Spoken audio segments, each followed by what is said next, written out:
Baik, pada video pembahasan kali ini saya akan membahas praktikum, yaitu praktikum mekanika bahan dan mekanika teknik.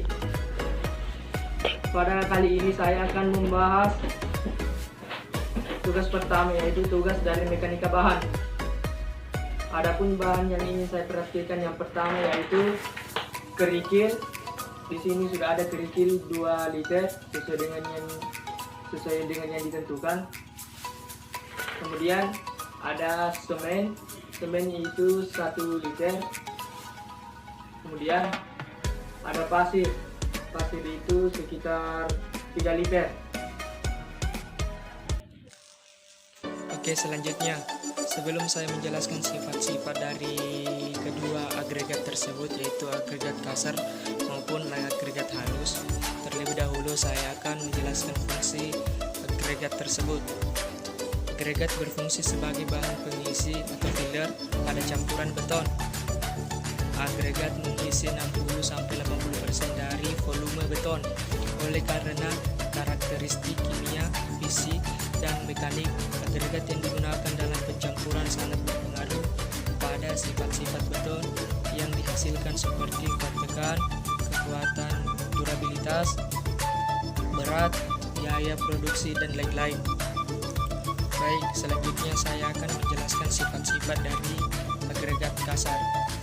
Agregat kasar adalah bahan pengisi atau filler campuran beton yang ukurannya sudah melebihi 1/4 inch atau 6 mm. Sifat agregat kasar ini mempengaruhi kekuatan ambil beton, keras dan daya tahannya terhadap disintegrasi beton, cuaca, dan efek-efek perusak lainnya. Agregat kasar ini harus bersih dari bahan-bahan organik dan harus mempunyai ikatan yang baik dengan sel semen. Adapun batas bawah pada ukuran agregat kasar tersebut yaitu 4,75 mm atau ukuran saringan 4. Jadi agregat kasarnya. Selanjutnya saya akan menjelaskan sifat-sifat dari agregat halus atau biasa disebut dengan pasir. Agregat halus ini merupakan pengisi atau filler yang berupa pasir. Ukurannya bervariasi di bawah saringan nomor 4 atau 0,05 mm. Menurut standar ASTM, agregat halus yang baik harus bebas bahan organik, pun atau bahan-bahan lainnya yang dapat merusak campuran beton. Variasi ukuran dalam suatu campuran harus mempunyai gradasi yang baik yang sesuai dengan standar analisis saringan dari ASTM atau American Society of Testing and Materials. Untuk beton penahan radiasi, serbuk baja halus dan serbuk besi pecah digunakan sebagai agregat halus. Selanjutnya saya akan menjelaskan sifat-sifat dari semen, yaitu sifat fisik semen meliputi kehalusan butir, waktu pengikatan, kekuatan tekan, panas hidrasi, soundness atau konsistensi, dan ketahanan terhadap sulfa.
Selanjutnya kita tunggu selama 4 hari, kemudian kita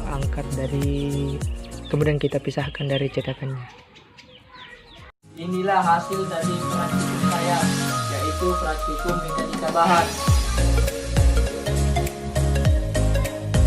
Selanjutnya saya akan melanjutkan praktikum yang kedua, yaitu praktikum mekanika teknik.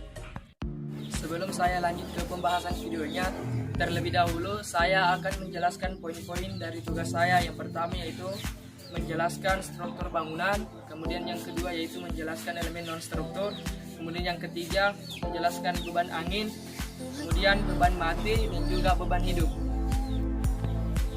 Selanjutnya saya akan menjelaskan bagian-bagian dari struktur bangunan. Dan struktur pertama yaitu pondasi. Kita bisa lihat pondasi di bawah ini. Pondasi adalah suatu bagian dari bangunan yang berhubungan langsung dengan tanah dan berfungsi mendistribusi beban bangunan ke tanah. Pondasi biasanya memanjang hingga ke bawah. Selanjutnya saya akan menjelaskan struktur bangunan yang kedua, yaitu slope. Slope merupakan struktur dari bangunan yang terletak di atas pondasi dan memiliki fungsi untuk meratakan beban pondasi. Slope juga berfungsi sebagai pengunci dinding agar apabila terjadi pergerakan tanah, dinding tidak roboh. Slope sangat berperan penting terhadap kekuatan dari bangunan. Konstruksi bangunan selanjutnya yaitu ring dan kolom. Ring balok adalah bagian struktur bangunan seperti balok yang terletak di atas dinding bata. Sedangkan kolom adalah batang tekan vertikal dari rangka struktur yang memikul beban dari balok. Struktur bangunan selanjutnya adalah kuda-kuda atau konstruksi kuda-kuda. Konstruksi kuda-kuda adalah suatu susunan rangka batang yang berfungsi untuk mendukung beban atap, termasuk juga beratnya sendiri, dan sekaligus dapat memberikan bentuk pada atapnya. Kuda-kuda merupakan penyangga utama pada struktur atap. Struktur ini termasuk dalam klasifikasi struktur framework. Selanjutnya saya akan menjelaskan elemen non-struktur. Elemen non-struktur yaitu dinding, atas, dan juga lantai. Terlebih dahulu saya akan menjelaskan elemen non-struktur dinding. Dindingnya adalah suatu struktur padat yang membatasi dan kadang melindungi suatu area. Umumnya dinding membatasi suatu bangunan dan menyokong struktur lainnya, membatasi ruang dalam bangunan menjadi ruang-ruang, atau melindungi atau membatasi suatu ruang di alam terbuka.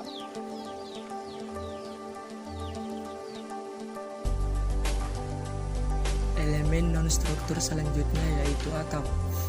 Atap adalah penutup atas suatu bangunan yang melindungi bagian dalam bangunan dari hujan maupun salju.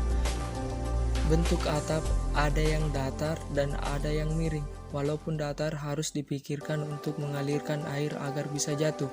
Ada pula atap genteng metal yang sangat ringan, tahan lama, anti karat, dan tahan gempa. Elemen non-struktur selanjutnya yaitu lantai. Lantai adalah bagian dasar sebuah ruang yang memiliki peran penting untuk memperkuat eksistensi objek yang berada di dalam ruang. Fungsi lantai secara umum adalah menunjang aktivitas dalam ruang dan membentuk karakter ruang.